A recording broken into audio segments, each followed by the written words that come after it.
kita membaca dengan kitab suci dari Keluaran pasal ke-20 ayat yang ke-5. Jangan sujud menyembah kepada atau beribadah kepadanya, sebab aku Tuhan Allahmu adalah Allah yang cemburu, yang membalaskan kesalahan bapa kepada anak-anaknya, kepada keturunan yang ketiga dan keempat dari orang-orang yang membenci aku. Tetapi aku menunjukkan kasih setia kepada beribu-ribu orang, yaitu mereka yang mengasihi aku dan yang berpegang pada perintah-perintahku. Nah, saudara-saudara, di dalam terjemahan lain adalah sangat berbeda dengan terjemahan Indonesia, khususnya ayat ke-6. Barang siapa yang membenci aku membalas kepada 3-4 keturunan dia. Dan bagi siapa yang mencintai aku memberi belas kasihan kepada 1000 keturunannya, beribu-ribu keturunannya, bukan ribu-ribu orang. Dari sini perbandingan antara keturunan yang diberkati oleh Tuhan. Barang siapa yang membenci aku membalas kepada keturunannya sampai ke 3-4 generasi. Tapi bagi mereka yang memelihara firman-Ku, yang mencintai aku memberikan belas kasihan kepada keturunannya sampai ribuan generasi. Itu artinya, sebelum itu dia mengatakan, jangan engkau bersembah sujud kepada patung, jangan engkau berhala yang lain, jangan engkau pergi menyembah akan semua berhala-berhala, karena aku adalah Allah yang cemburu. Kita membaca lagi dari 2 Korintus pasal ke-11. Alangkah baiknya jika kamu sabar terhadap kebodohanku yang kecil itu. Memang kamu sabar terhadap aku. Atau terjemahan lain, saya mau engkau toleran kepada kebodohanku, dan aku tahu engkau sudah senantiasa bertoleransi kepada hal ini kepada saya. Ayat kedua, sebab aku cemburu kepada kamu dengan cemburu ilahi, karena aku telah mempertunangkan kamu kepada satu laki-laki untuk membawa kamu sebagai perawan suci kepada Kristus.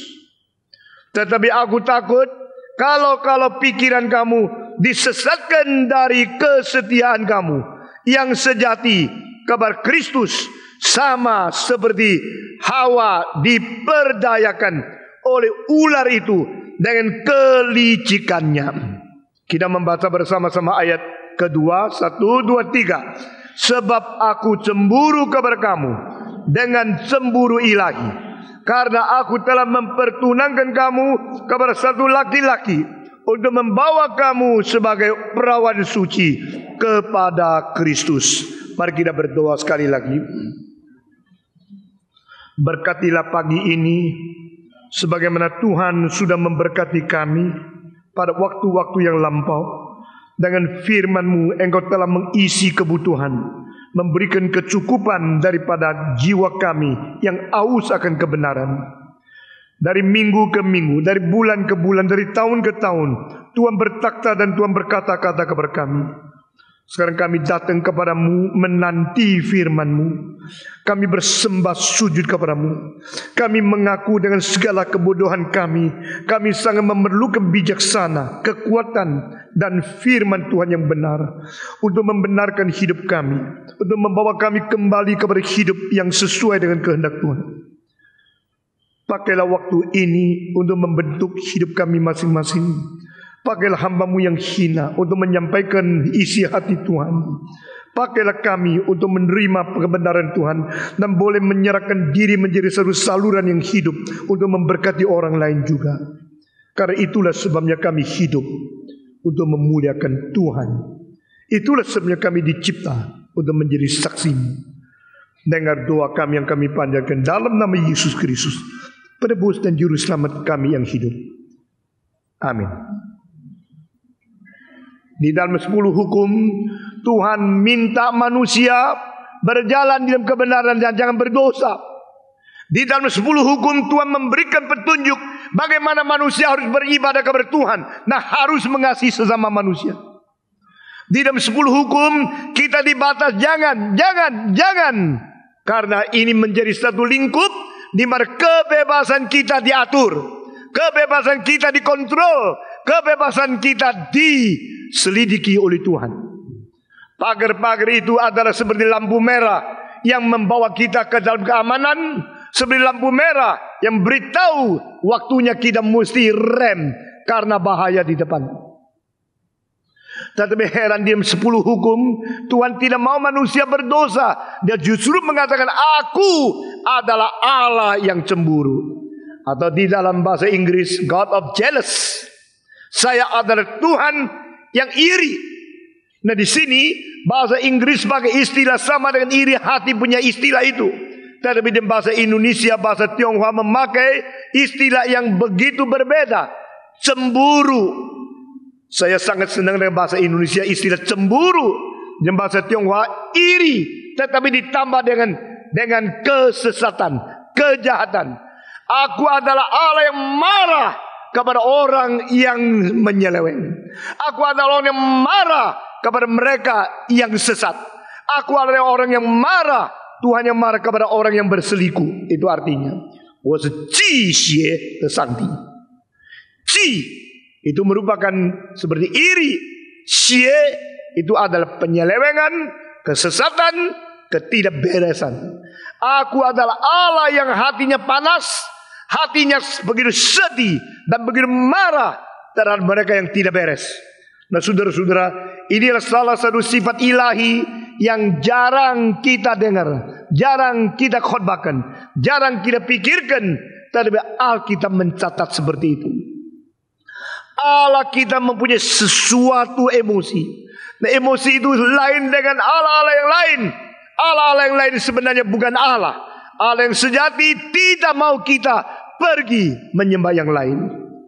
Saudara-saudara, orang mengatakan, bukankah agama Kristen hanya merupakan semacam paksaan kebudayaan dari bangsa tertentu untuk merubah konsep dan mental kebudayaan bangsa yang lain? Bukankah kita harus saling menghormati bangsa-bangsa dan kebudayaan-kebudayaan yang berbeda? Saudara-saudara, saya hanya menjawab apakah ini benar. Di dalam kebudayaan ada semua hal yang harus kita hormati, kecuali yang tidak cocok dengan firman Tuhan. Dan firman Tuhan bukan hanya sekedar hasil daripada kebudayaan, tapi mempunyai sifat wahyu daripada Tuhan Allah yang melampaui kebudayaan. Mengenai kebudayaan ada 2 butir yang penting. Pertama, semua kebudayaan harus kita konfirmasikan pentingnya dan kita hormatinya.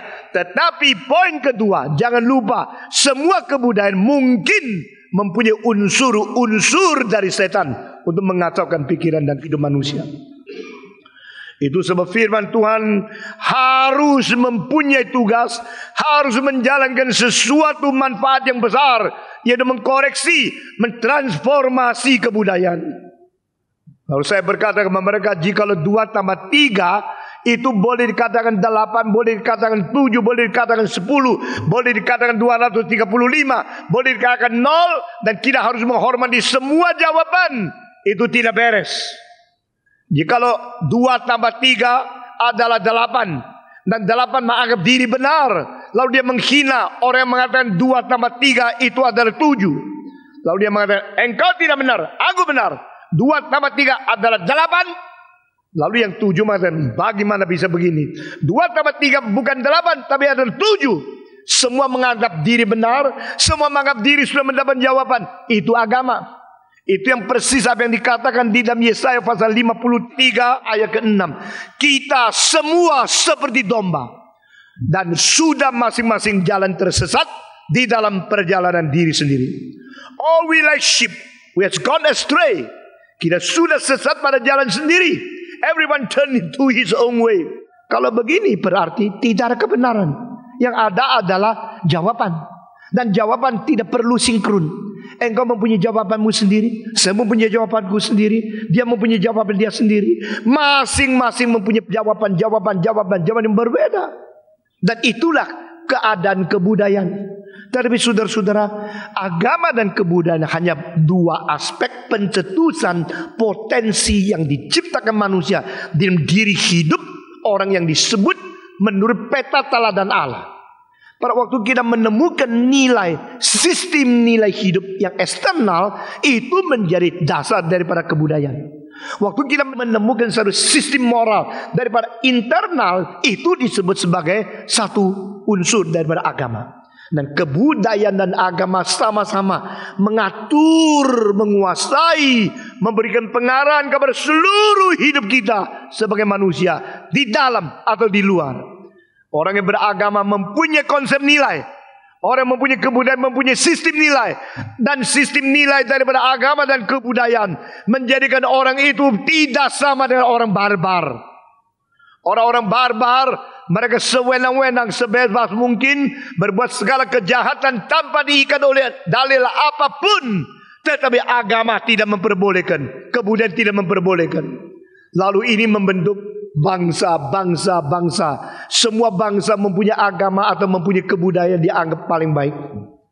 Apakah penginjilan berarti memaksakan kebudayaan dari seluruh bangsa untuk menjadi kontrol kepada bangsa yang lain? Bukankah ini menjadi sangat mudah dipakai, diperalat oleh imperialisme untuk menyerang akan negara lain? Memang melalui peperangan 1 dan 2, dunia mulai belajar harus demokrasi. Ini adalah kebudayaan barat yang sudah mencapai terlebih dahulu akan pengertian hak asasi rakyat, yang akhirnya secara side effect tidak tentu harus sebagai motivasi utama atau motivasi aslinya untuk mempengaruhi seluruh dunia. Dan ini menjadi satu berkat negara-negara Kristen memberikan hadiah kepada negara-negara bukan Kristen. Sampai abad ke-21 kita melihat begitu banyak negara yang bukan agama Kristen masih hidup dalam keadaan menginjak-injak hak asasi manusia. Saya tidak berarti kalau negara sudah Kristen pasti paling baik, tapi dia lebih dahulu sadar harus menghormati manusia yang dicipta menurut peta dan teladan Allah. Karena peta dan teladan Allah itu sebagai sesuatu dasar manusia itu mempunyai harkat, mempunyai keanggunan, mempunyai nilai, mempunyai pribadi yang harus dihargai bahkan oleh raja atau pemerintah. Kita kembali kepada pikiran tadi. Kalau 8 mengatakan saya yang benar, 7 tidak benar. 7 mengatakan saya benar, 8 tidak benar. 2 mengatakan saya benar, 8 dan 7 tidak benar. 230 mengatakan saya benar, kamu semua tidak benar. 0 mengatakan saya yang benar, saya paling rendah hati karena 0 kok. Kamu semua terlalu sombong. Lalu pada waktu semua orang bilang yang lain salah, ada satu yang datang mengatakan, akulah satu-satu yang benar, kamu semua salah. Loh, ulangi kesombongan kita. Kan tadi kita semua sombong seperti ini, kamu berani begini. Siapa sih kamu? Yang jawab mengatakan, I am Mr. 5. Siapa dia? 5. 2 tambah 3 berapa? 5. Lalu di antara jawaban itu ada satu yang berani mengatakan, saya betul, engkau semua salah. Apakah dia tidak berhak mengatakan itu? Dia berhak, asal dia itu kebenaran. Kalau dia adalah satu-satu yang benar, lalu dia mengatakan yang lain salah, dia berhak. Nah inilah yang harus kita percaya, harus kita pegang. Ini apologetika saya. Saudara-saudara, di dalam apologetika saya, itu kebenaran itu sendiri berhak otoritas. Kebenaran itu sendiri berhak diktator. Kebenaran itu sendiri berhak menghakimi, lalu menjalankan sesuatu keputusan. Engkau semua salah. Saudara-saudara, 2 tambah 3 itu 5. 2 tambah 3 itu bukan 7, bukan 8, bukan 20, bukan 2, bukan 0, bukan 230, bukan angka yang lain. Cuma satu angka yang boleh mengatakan aku benar, engkau semua salah. Angka apa? 5. Mr. 5. The number 5 is the only one. He has the authority to deny all other answers. Dia ada satu-satunya jawaban yang berhak untuk memveto, untuk menghakimi, untuk mengadili semua jawaban yang lain. Itulah Alkitab. Tuhan Allah mengatakan, aku adalah Allah satu-satunya. Di luar aku tidak ada Allah yang lain. Dia berhak karena memang dia itu Allah. Semua ilah-ilah yang dibikin oleh manusia bukan ilah, bukan Allah. Semua agama-agama yang berasal dari produksi manusia, bukan dari wahyu Tuhan Allah. Dan yang menganggap diri sudah menerima wahyu dari Tuhan pun harus dicek apakah betul dia menerima wahyu. Kalau demikian, ini memaksakan satu kemuliaan kepada bangsa yang lain, tidak. Saya bilang tidak. Ini memperkenalkan kebenaran kepada bangsa-bangsa. Saudara-saudara. Nah, pada waktu Friedrich Nietzsche, seorang filosof Jerman yang pada mudanya selalu pakai kitab suci, pakai jubah, kelihatan seperti pendeta main-main di tengah-tengah keluarga dan familinya. Tapi waktu dia sudah umur 20 lebih, mulai melawan Alkitab, melawan kitab suci, melawan gereja, melawan kekristenan, melawan orang-orang yang beriman kepada Tuhan Yesus, menjadi salah seorang antikris yang paling besar dalam filosof. Friedrich Nietzsche justru dia menghina ini. Dia mengatakan apa? Pada satu hari Allah-Allah dari semua agama bermusyawarah di surga.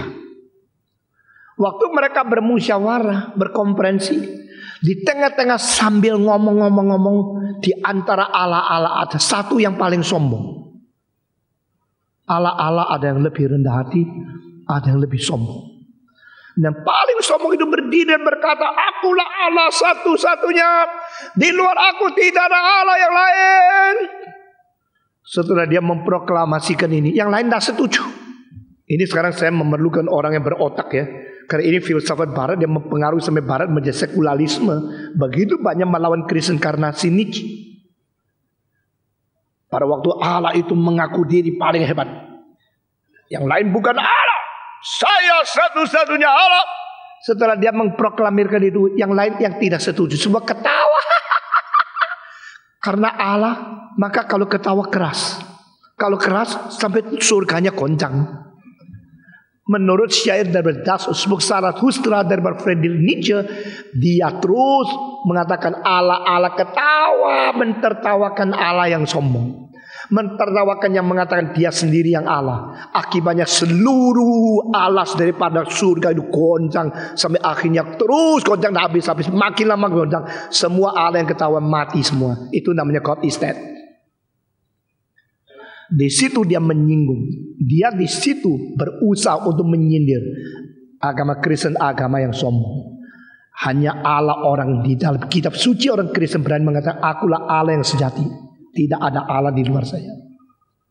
Nah ini mengakibatkan orang yang ada sudahlah tidak usah bicara. Semua Allah sama lah. Semua agama sama. Saya tanya, semua agama sama? Jawab. Semua Allah sama? Tidak ada Allah kecuali satu. Satu saja mencipta, menebus, memelihara, menghakimi seluruhnya adalah dari Dia. Saudara-saudara, saya lihat manusia seperti domba tersesat. Masing-masing berjalan, dia jalan sendiri. Charles Spurgeon mengatakan, mengapa kita mengatakan kita seperti domba? Kenapa dia tidak kata kita seperti kucing? Kenapa tidak tulis kita seperti sapi? Kenapa tidak tulis kita seperti anjing? Kenapa tidak tulis seperti kuda, seperti domba? Spurgeon mengatakan, karena domba paling goblok kalau pulang rumah sendiri. Anjing kucing dilempar kemana saja dia bisa pulang, hanya cium bekas kencingnya dia sendiri pulang. Saudara-saudara, coba buang anjing, ditaruh di mana? Nah sebentar lagi dia pulang ke rumah. Sebelum kau sampai dia sudah tunggu di rumah, ekor goyang-goyang. Anjing ngerti arah. Dan yang paling ngerti arah itu apa? Domba. Makanya kita seperti domba. Tidak salah Alkitab. Kita semua ini domba. Ini tahun-tahun domba. Yang show domba lebih bodoh lagi arahnya. Kita sudah seperti domba, show domba lagi. Tapi Tuhan sangat mencintai domba-domba. Jadi yang show domba dapat hiburan juga. Saudara-saudara, tidak tahu arah, tidak tahu pulang. Saudara-saudara, dan pada waktu Tuhan menegur bangsa Israel dengan kebodohan arah, dia memakai Yesaya mengatakan, sapi pun pulang ke kandang, tetapi domba bangsaku tidak tahu akan jalan kembali kepada aku.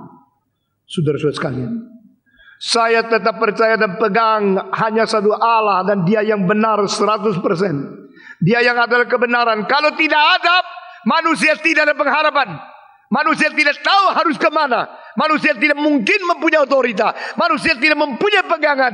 Manusia tidak mempunyai fondasi. Manusia tidak prinsip, tidak moral, tidak etika, tidak hukum, tidak segala sesuatu.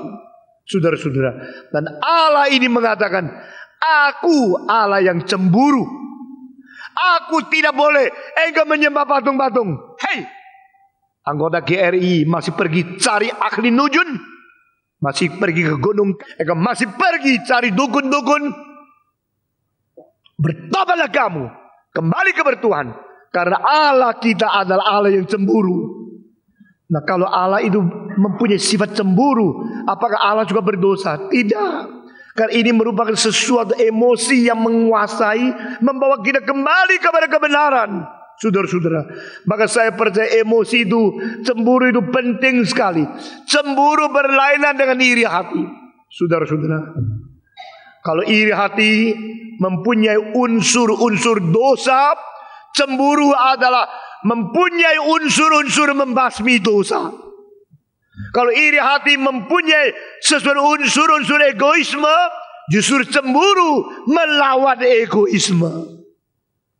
Saudara-saudara, cemburu mungkin lebih gampang dimengerti oleh perempuan jikalau suamimu lere perempuan yang lain. Nah, engkau langsung ngerti, oh gitu tak? Saudara-saudara, engkau melihat suamimu, kau lihat, terus lihat situ, dilihat, oh ada cewek yang cantik di situ. Lu cewek dia apa lu Lu lihat mana lu? Nah, itu namanya cemburu. Nah, saudara, tetapi cemburu seorang wanita kadang-kadang itu adalah sesuatu yang mempunyai egoisme. Itu susah dibandingkan, dibedakan dengan iri hati. Tetapi cemburu ilahi yang dikatakan oleh Paulus, aku cemburu kepadamu dengan cemburu ilahi. Atau terjemahan lain, aku mempunyai semangat marah, kemarahan yang bersifat cemburu, seperti kemarahan Tuhan pada waktu dia cemburu. Itu artinya, saudara-saudara, cemburu berbeda dengan iri hati. Iri hati selalu membela diri, dan iri hati selalu berkait dengan profit diri yang seolah-olah akan dikurangi oleh saingan yang lain. Tetapi cemburu tidak sangkut paut dengan profit sendiri yang disaingi. Waktu engkau cemburu, engkau tidak ada sangkut paut, engkau dirugikan. Jadi tidak ada kaitan dengan keuntungan, juga tidak ada kaitan dengan kerugian untuk dirimu sendiri. Sehingga cemburu mempunyai sesuatu keanggunan, kesucian, kebajikan yang memikirkan sesuatu daripada diri yang berada di luar medan profit dan rugi. Aku tidak peduli, aku untung rugi di luar, tidak menghilangkan rugi untung saya. Saya harus mengatakan sesuatu berdasarkan sifat yang anggun, karena engkau sudah menyeleweng, karena engkau sudah sesat, karena engkau sudah salah, maka aku cemburu. Saudara-saudara, seorang ayah yang baik harus mempunyai hati cemburu dia mengajar anak-anak. Seorang istri yang baik harus mempunyai sesuatu hati yang cemburu terhadap suaminya yang menyeleweng. Seorang guru yang baik harus mempunyai sifat cemburu terhadap murid-murid yang dididik. Karena di sini campurlah kemarahan, kesucian, dan ketegasan di dalam hal menghadapi hal-hal yang sudah di luar batas. Itu cemburu. Saudara-saudara, Paulus berkata, aku telah mentunangkan engkau dengan seorang laki-laki, yaitu Kristus, dengan menganggap engkau sebagai seorang perawan yang suci. Aku sudah mempertunangkan engkau. Aku mempertunangkan engkau kepada seorang laki-laki, yaitu Kristus. Engkau saya jodohkan. Aku lihat engkau perawan, aku jodohkan. Di dalam hal ini penginjilan adalah memperkenalkan Kristus kepada orang-orang yang belum menerima Yesus Kristus, juga merupakan memperkenalkan orang kepada Yesus Kristus supaya mereka dijodohkan. Di sini mengakibatkan kasih antara Kristus dengan jemaat, kasih antara orang yang ditebus dengan Tuhan penebus, dengan sesuatu kasih emosi yang suci. Orang yang mengabar Injil mengharapkan mereka boleh bersatu. Engkau akan dicintai oleh Kristus, mau tidak? Aku jodohkan engkau dari seperti mak complang. Tak kenalkan ya. Ada sesuatu pria yang ganteng luar biasa, yang baik sekali, yang betul berkorban, cinta luar biasa. Maukah? Mau. Siapa dia? Kristus. Kalau engkau sudah mengenal dia, engkau bersatu dengan dia, dia akan cinta engkau sampai selama-lamanya. Itu penginjilan. Penginjilan membawa manusia kenal cinta Kristus, membawa manusia kembali bersatu dengan Kristus. Itu penginjilan. Tetapi setelah saya jodohkan, jangan kau menyeleweng. Setelah saya jodohkan engkau dengan Kristus, Kristus yang begitu suci dan begitu sungguh-sungguh mencintai engkau, jangan engkau membuat dia kecewa. Bagaimana? Engkau jangan bercabang hati lagi. Itu artinya. Saudara-saudara, setiap orang mempunyai kisah kasihnya sendiri. Setiap orang mempunyai cerita pacaran dia sendiri. Saya punya mama termasuk salah satu wanita yang paling agung. Bukan karena dia mama saya maka saya mengatakan begini. Karena di sejarah Tiongkok selama 200 lebih tahun sejarah gereja, tidak ada seorang yang memberikan 5 anak laki-laki menjadi hamba Tuhan. Dia adalah yang pertama. Kalau engkau mau menyaingi keluarga saya, silakan lahir anak sebanyak mungkin. Lalu 5 jadi pendeta, baru you bisa menang. 5 anak laki-laki di antara 7 laki-laki jadi pendeta. Yang memecahkan rekor mama saya. Dia dari setiap hari pagi 1 jam berlutut berdoa baca kitab suci, suara yang kita dengar sampai waktu kita bangun. Dia janda umur 33 dan dia nikah 17 tahun. Berarti umur 16 setengah dia sudah nikah. Dan waktu itu dia masih sekolah. Waktu dia pulang dari rumah, begitu lihat rumah kok banyak hadiah luar biasa banyaknya. Kaleng-kaleng apa-apa, wah dia banyak. Lalu dia masuk, dia hanya salaman dengan beberapa tamu. Sudah masuk, lalu kakak perempuan yaitu saya yang lebih tua bilang sama dia, mati lu. Kenapa mati gua? Hari ini nasibmu ditetapkan. Apa maksudnya nasibmu ditetapkan? Di antara 3 yang datang, 1 itu suamimu. Cilaka. Saya harus dipaksa nikah. Nah itu mama saya. Sekarang bocor keluarga saya sedikit sama kamu. Tuh dia ngintip dari belakang pintu, yang mana ini? Karena dia tadi masuk lihat orang tua semua. Jadi gua didikain sama orang tua ya. Dia berumur 16. Lalu dia lihat-lihat dari pintu. Itu 3 itu ada yang umur 50 lebih. Ada yang umur 40 lebih. Yang mana ini ya? Akhirnya yang paling muda yang dijodohkan sama dia, umurnya 37, 38. Yang baru kematian istri 1,5 tahun atau 2 tahun yang lalu. Sekarang orang kenalkan dia kepada mama saya. Bukan karena dia kenal, karena papa mamanya. Nah, mak saya sama engkong saya dan pihak perempuan ini sangat heran sekali. Cuma 3 anak perempuan, 1 suruh bahasa Tionghoa, 1 suruh bahasa itu apa itu? Sekolah bahasa Belanda, 1 lagi suruh sekolah bahasa kalau tidak salah itu Inggris atau apa. Dan ini 3 anak mama saya dapat giliran sekolah Belanda. Jadi seluruh hidupnya Holland Spreken. Mama saya itu sekolah Belanda. Sampai pada umur 16 disuruh nikah. Terus dia nangis tengah mati. Nangis, saya tidak boleh sekolah lagi. Saya suruh nikah sama antara 1 di antara 3 itu. Dia ketakutan kalau dapat yang 50 lebih itu gimana. Wah, dia sedih luar biasa. Akhirnya waktu nikah baru tahu yang 37 itu masih lumayan dia bilang. Tapi bedanya hampir 22 tahun. Papa saya lebih tua 22 tahun dari mama saya. Masih umur belasan tahun sudah nikah di Jogja itu. Sesudah itu dibawa pulang ke Tiongkok, lahir semua anak. Lalu papa saya mati waktu saya umur 3. Mama saya bawa semua anak kembali ke Indonesia. Itu ceritanya. Dijodohkan. Orang tua kuno menjodohkan anak selalu menjodohkan sesuai dengan standar orang tua. Bukan peduli akan apa perasaanmu. Engkau sayang enggak? Enggak. Engkau kenal enggak? Enggak. Engkau suka mukanya enggak? Enggak. Kenapa nikah sama dia? Dijodohkan. Saudara-saudara, Orang tua selalu menjodohkan anaknya karena standar orang tua sendiri. Mungkin karena ini adalah orang yang baik sekali, dan ini orang yang tidak kenal, betul-betul sanggup memelihara anak perempuan saya ini. Karena karakternya bisa dipercaya. Karena orang yang sungguh-sungguh baik, maka dipercayakan. Tapi anak itu tidak tahu. Anak itu tidak kenal. Anak belum pernah bergaul.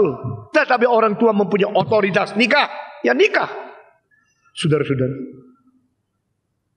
Kadang-kadang orang tua mengatakan ini kaya. Kalau engkau dapat orang kaya, itulah bahagia. Saudara-saudara. Kadang-kadang orang tua hutang sama orang lain. Akhirnya tidak bisa bayar-bayar pakai anak. Saudara-saudara. Tetapi Paulus di sini mengatakan, saya menjodohkan kamu. Saya menjodohkan kamu dengan pertunangan engkau dengan Kristus. Tidak salah. Karena Kristus betul-betul yang paling baik, yang paling cinta, yang paling suci, yang paling indah, yang paling adil. Dan aku menjodohkan engkau dengan seorang laki-laki, yaitu Kristus. Supaya kamu yang menjadi perawan ini harus setia kepada dia, suci. Nah saudara-saudara, jodoh yang terbaik, menjodohkan cara terbaik ada memperkenalkan manusia dengan Kristus. Ini yang dikerjakan oleh Paulus. Aku telah menjodohkan engkau dengan Kristus. Engkau perawan, engkau suci, dan engkau bisa menjaga kesucianmu karena engkau sudah ada jodoh. Jikalau seorang perawan sudah ada jodoh, masih main-main sama laki-laki yang lain, itu adalah perawan yang bodoh sekali. Jika engkau sudah mempunyai seorang jodoh yang begitu baik, setialah kepadanya. Itu artinya. Tetapi aku sekarang melihat engkau tidak beres. Matamu lere-lere. Saya melihat engkau bergaul dengan laki yang lain. Saya lihat engkau sering keluar malam.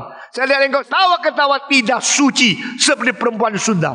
Maka aku marah. Nah ini namanya cemburu ilahi. Saudara-saudara sekalian, cemburu ilahi harus ada pada hamba Tuhan. Kalau dia tidak, dia bukan hamba Tuhan. Cemburu ilahi harus ada pada semua orang Kristen. Kalau tidak, dia tidak mungkin bersaksi dan memelihara kesucian di hadapan Tuhan. Cemburu yang baik seperti ini perlu sekali. Saudara-saudara, apakah engkau melihat anakmu menyeleweng, berjudi, melacur, segala kejahatan? Tidak apa-apa, itu kebebasanmu nak. Itu hak asasi manusia. Papamu sudah belajar di abad modern ini. Saya harus menghargai engkau. Tidak. Tapi engkau harus tahu kemarahan itu dari ayahmu yang betul-betul mau engkau baik. Itu engkau harus menghormati, harus menghargai. Saudara-saudara, banyak orang tua tidak mengerti cemburu ilahi, tidak mengerti kesucian di dalam kemarahan Tuhan. Akhirnya membiarkan anaknya satu persatu ditelan oleh kejahatan dan dibinasakan oleh iblis. Saudara-saudara, hari ini kita berdoa kepada Tuhan, Tuhan berikan aku cemburu ilahi. Berikan aku kemarahan yang suci. Berikan aku semacam iri sesuai dengan cemburumu yang anggun, yang suci, yang berharga. Di dalam hal mendidik, di dalam hal mengatur, di dalam melayani Tuhan.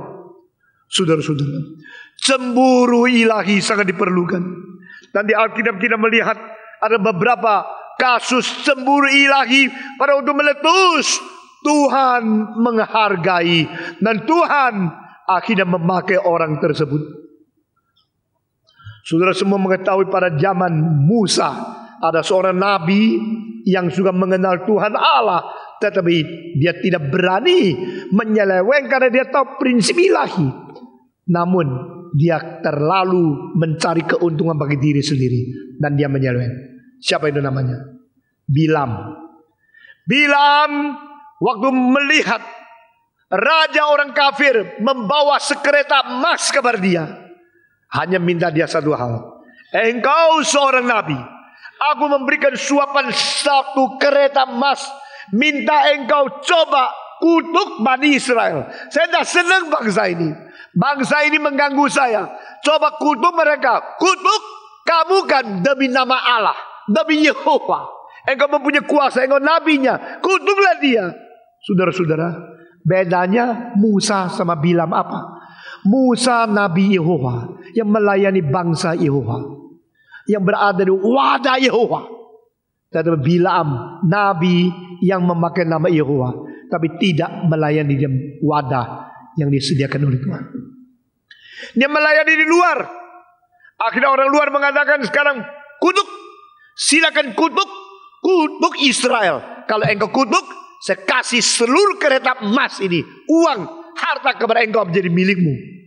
Mana boleh. Saudara-saudara, semua pembesar-pembesar suka uang. Kecuali mereka yang betul-betul cinta Tuhan. Tetapi cinta uang kalau sekaligus tidak melanggar hukum, itu terima suapan lebih enak. Kalau menerima suapan tapi melanggar hukum, besok ada susahnya sendiri, ada ekornya. Jadi sini kita melihat ada dua macam. Satu macam melanggar hukum sambil menerima uang banyak, atau tidak melanggar hukum, menerima uang, tidak usah kasih kwitansi. Itu paling baik. Kalau tidak ada kwitansi, tidak ada buktinya kan. Mana bisa membuktikan saya terima suap? Tidak, saya tidak kasih kwitansi, tidak ada tanda tangan, saya hanya menerima begitu saja. Nah, dari zaman ke zaman ada orang seperti begini. Oke, yuk coba kutuk saja. Engkau doa dalam nama Allah, saya mengkutuk engkau Israel, Musa, Aaron, Miriam dan semua pembesar, semua rakyat semua dikutuk demi nama Allah. Nama Allah itu sangat berkuasa. Oh, si Miriam yang tidak bisa. Bolehkah aku mengkutuk bangsa yang dipilih Tuhan? Bolehkah aku mengkutuk bangsa Tuhan? Tidak bisa. Hei, pergilah engkau, emasmu, keretamu, semua uangmu bawa pulang, saya tidak mau.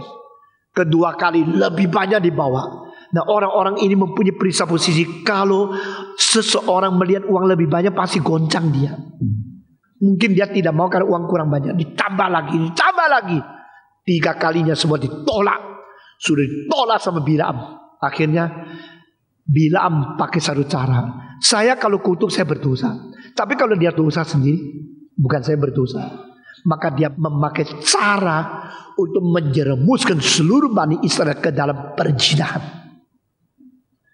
Ini kejahatan lebih jahat dari siapapun. Seorang hamba Tuhan pakai siasat menjatuhkan seluruh gereja ke dalam dosa, supaya langsung dihukum oleh Tuhan sendiri. Kalau Bani Israel akhirnya dihukum oleh Tuhan karena dia sendiri berdosa, bukan saya kok. Saya cuma pasang pagar-pagar, saya cuma kasih kesempatan sehingga mereka melacur. Kalau mereka sudah berzina, seluruh bangsa melacur, seluruhnya akan dihukum oleh Tuhan. Setelah dihukum oleh Tuhan, nah saya akan bilang sama Bilaam, cara saya tidak mengutuk, tapi mereka sudah terkutuk. Sekarang uang kasih saya. Tuhan tahu jahatnya seorang yang namanya Nabi Tuhan, yang mempunyai jahat menghancurkan atau mengharapkan bangsa Tuhan hancur. Saudara-saudara, saya mau melihat Bani Israel hancur asal saya kaya. Jadi dia tidak ada hati untuk umat Tuhan. Yang dia pikirkan adalah profit sendiri. Akhirnya dia memasang cara-cara, membuat situasi sampai orang Israel mulai bebas melacur. Sudah melacur, bawa perempuan pergi ke kemah.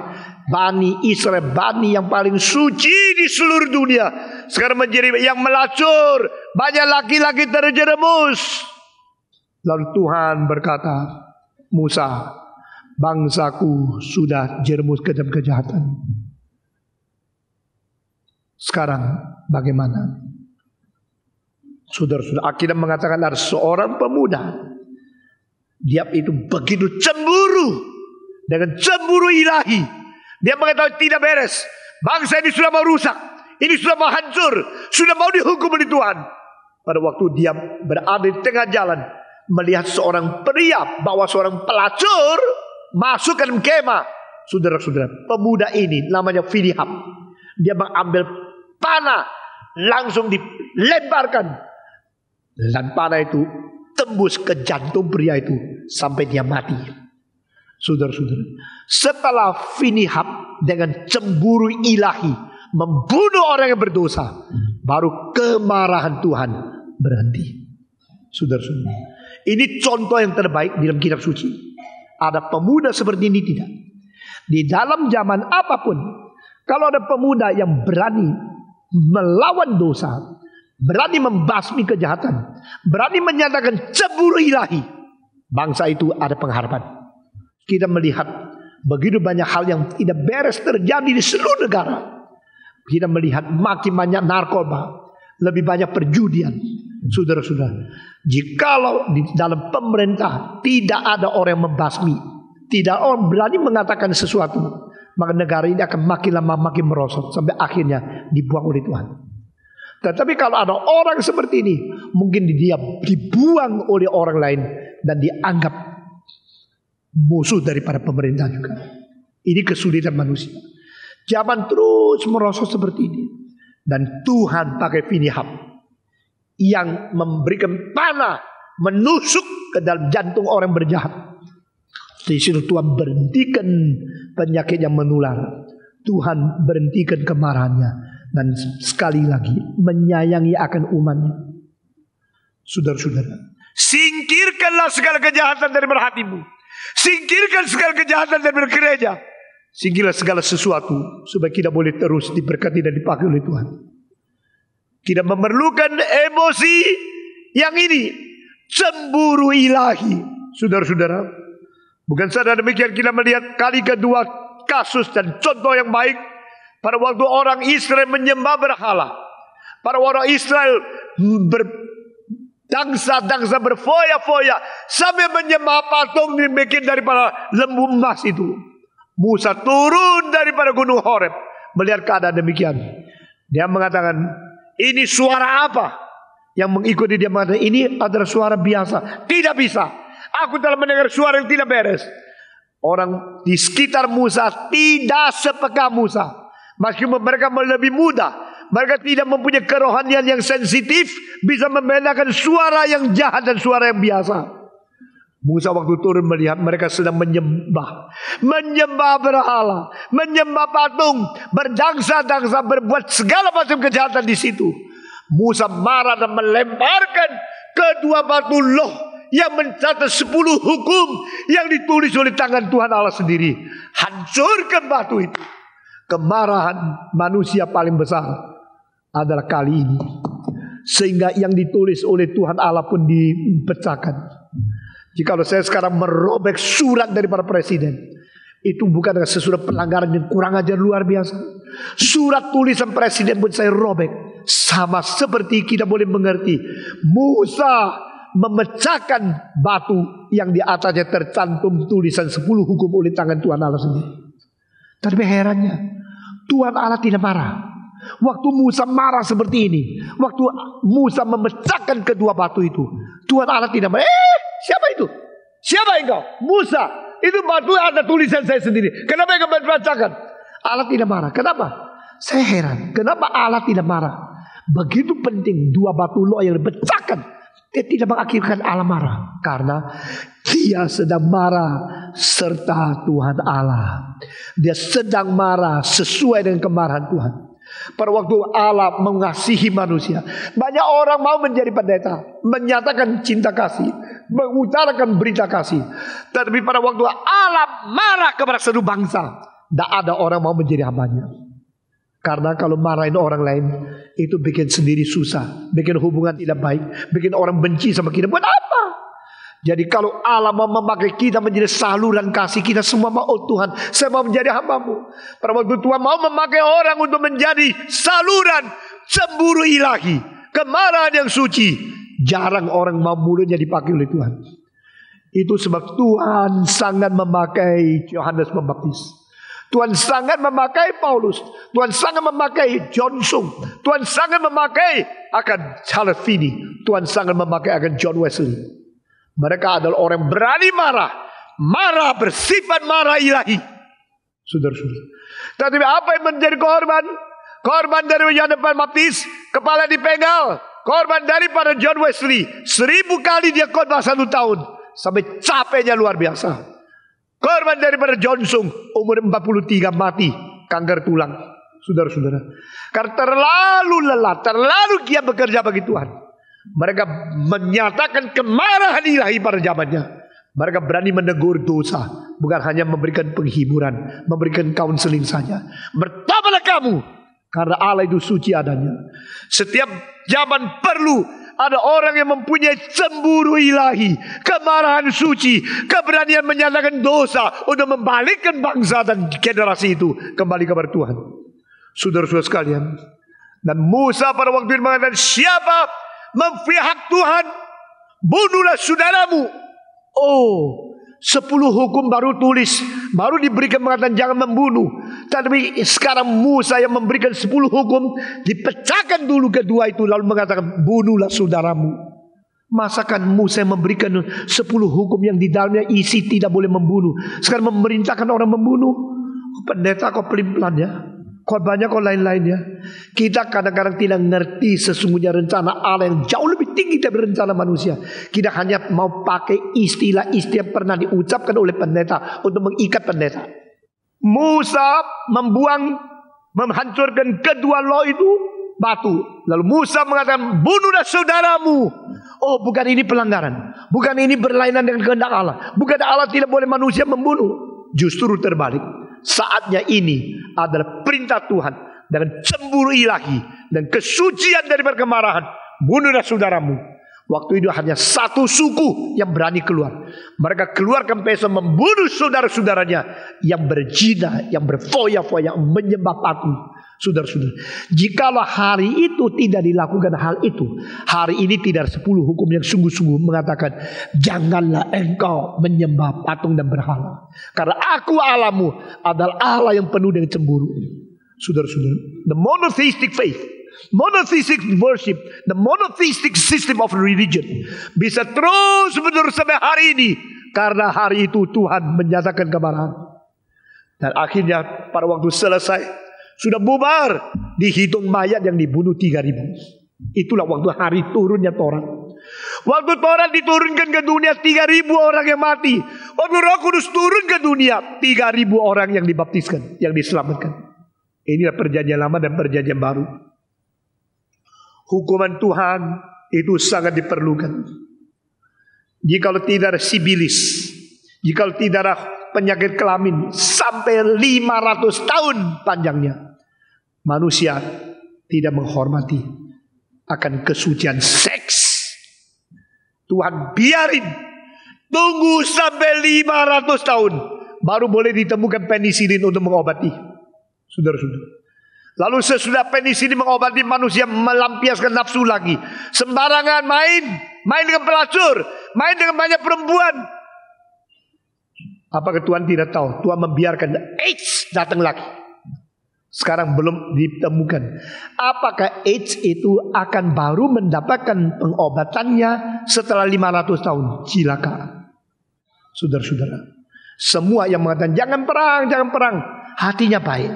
Mereka menganggap damai itu lebih baik. Tetapi kalau membiarkan hal-hal ini terjadi, dan di dalam 10 tahun kemudian cacar akan kembali. Cacar kalau kembali melanda seluruh dunia, itu penyakit yang sudah dikontrol, satu-satunya dikontrol oleh sejarah medis, akan lepas lagi. Dan mungkin beberapa negara ada. Bedanya adalah negara-negara yang mengerti kontrol diri, ada negara yang tidak mengerti kontrol diri. Kita berada di ambang pintu kebahayaan luar biasa. Tapi apakah itu memang diizinkan Tuhan untuk menjadi sesuatu kemarahan cemburu ilahi untuk menghukum manusia? Saya tidak tahu. Saudara-saudara sekalian, kasus yang kita lihat, Musa mengatakan bunuhlah saudaramu, dan 3.000 orang dibunuh. Kemarahan Tuhan baru berhenti, karena Tuhan adalah Tuhan yang cemburu.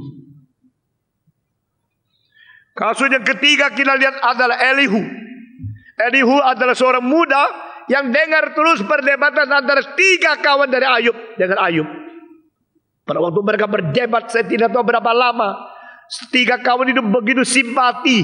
Mereka duduk di sebelah Ayub 7 hari 7 malam mendampingi dia tanpa mengatakan satu kalimat.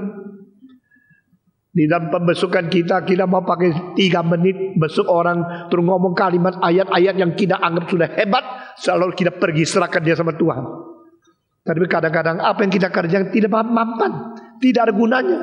Sedangkan ketiga kawan daripada Ayub, mereka tidak ngomong, mereka membesuk Ayub terus duduk di situ 7 hari 7 malam tidak bicara satu. Melihat seluruh tubuh Ayub, kawan mereka yang akrab, berbisul dari kepala sampai kaki.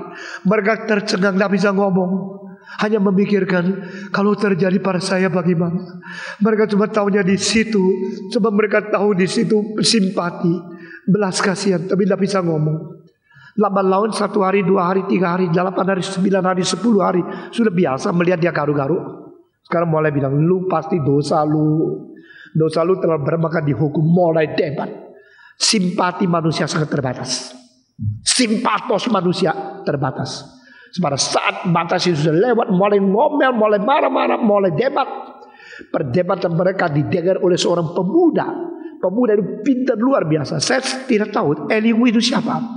Tapi Elihu seolah-olah salah satu orang yang paling berbijaksana di sejarah. Sebab setelah 3 orang berdebat dengan Ayub, selesai. Tuhan marah sama 3 orang itu. Tuhan juga marah kepada Ayub, dianggap bodoh. Tetapi tidak ada satu kalimat dari Tuhan yang mencela Elihu. Coba baca. Ini bikin saya tercengang. Siapa Elihu? Apakah dia malaikat yang berbentuk manusia antropomorfi? Apakah dia seorang nabi yang tidak tercantum di peristiwa yang lain? Tidak tahu. Tapi dia adalah seorang yang begitu berani marah kepada 3 orang itu. Seolah-olah dia adalah Tuhan Allah. Seolah-olah dia mengerti lebih banyak dari orang-orang tua yang berpengalaman begitu banyak. Ayub tidak benar. Ketika orang itu tidak benar, engkau semua tidak benar. Aku sudah lama mendengar, tunggu. Adakah kalimat berbijaksana keluar dari bibir mulut orang-orang tua ini? Akhirnya saya tidak menemukan. Itu sebab sekarang saya baru bicara. Dia mempunyai etika yang sangat baik. Dia tunggu sampai orang tua selesai bicara semua. Dengar baik-baik. Karena kelemahan anak muda, belum dengar selesai sudah cerewet. Baru belajar sedikit, sudah kritik. Banyak pemuda-pemudi baru selesai dapat satu gelar teologi. Sudah ini salah, itu salah. Saudara-saudara, dengar dulu, belajar dulu, selesaikan semua dulu. Kalau engkau memang lebih hebat, Tuhan akan pakai engkau. Tapi ada waktunya, tunggu. Elihu mengatakan kalimat bagi saya ini kasus ketiga. Cemburu ilahi dikeluarkan dari mulut yang bertanggung jawab. Dan semua kalimat yang ditulis itu dicantum di dalam Alkitab sebagai salah satu yang diizinkan Tuhan menjadi sebagian daripada yang diwahyukan kepada manusia. Saudara-saudara, kasus yang keempat, anak Allah sendiri, yaitu Yesus Kristus berada di dalam dunia. Dia masuk ke dalam bait Allah. Dia dengan cambuk, dia usir keluar. Ini bukan sarang daripada penyamun. Ini adalah bait Tuhan Allah. Saudara-saudara, ini semua merupakan satu penerusan daripada nabi. Semenjak Musa, kita melihat Elias, kita melihat Yesaya, kita melihat Yeremia, kita melihat Hosea, kita melihat Daniel, kita melihat semua Yeskiel dan semua nabi-nabi yang lain. Mereka mempunyai cemburu ilahi untuk memecut, untuk mendidik, mendisiplin anak-anak Tuhan supaya jangan menyeleweng, supaya hidup suci, supaya kembali berada di jalur yang benar. Yesus Kristus menjadi satu perwujudan Allah sendiri datang ke dalam dunia, dan dia dengan cemburu ilahi yang begitu hebat sampai rela dipaku di atas kayu salib. Cemburu ilahi lain dengan iri hati. Cemburu ilahi tidak menghiraukan untung rugi mati hidup sehat sakitnya sendiri.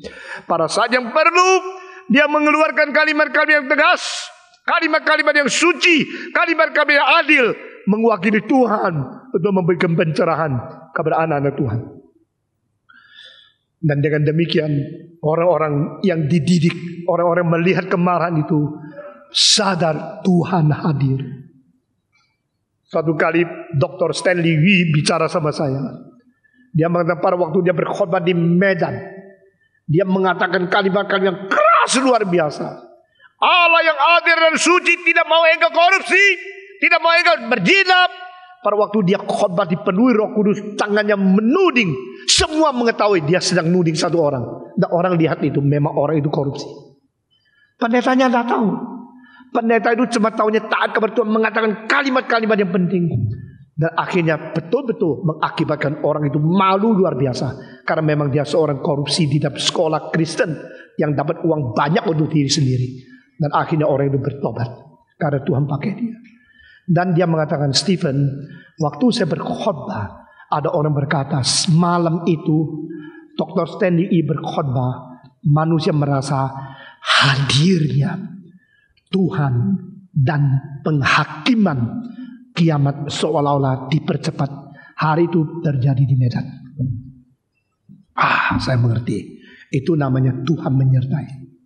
Kita selalu mengerti Tuhan menyertai. Kalau saya susah, Dia menyertai. Kalau saya sakit, Tuhan menyertai. Kalau saya tersendiri, kalau saya takut, Tuhan menyertai. Saudara-saudara, tidak begitu saja. Tuhan menyertai pada waktu engkau menjadi saksi Kristus. Pada waktu engkau lagi bicarakan cemburu ilahi. Pada waktu engkau menegur jemaat. Di situ ada kuasa keadilan Tuhan menaungi engkau. Dan para hadirin hadir. Takhta Tuhan berada di sini. Let thou be my vision. Tuhan, engkau lah yang menjadi visiku.